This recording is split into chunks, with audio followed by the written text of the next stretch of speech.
మా ఏకే దేశీయ agro form లో మేము 10 సంవత్సరాల నుంచి ఈ ఫీల్డ్ లో ఉన్నాం. ఈ ఫీల్డ్ లో ఫస్ట్ లో వచ్చినప్పుడు అన్ని రకాల జాతులు మేము పెంచాము. పెంచితే కొన్ని జాతులు మాకు ఇది కాలేదు.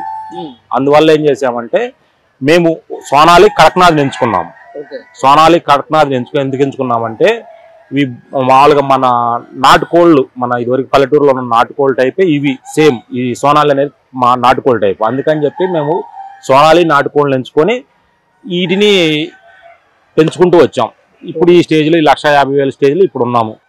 అసలు ఇది ఏ ప్రాంతానికి సంబంధించిన జాతి అని అంటే ఇది అసలు బంగ్లాదేశ్ సంబంధించిన జాతి, అటు వేరే ఇతర దేశాలకు సంబంధించినటువంటి జాతిగా చెప్తా ఉన్నారు. మరి వాస్తవానికి ఈ జాతి అనేది ఎట్లా పుట్టింది? ఇది మన నాటుకోడే.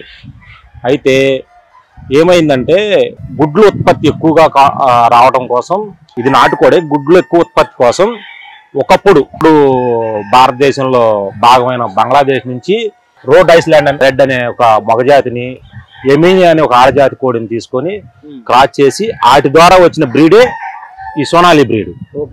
సరే, ఇప్పుడు నాటుకోడే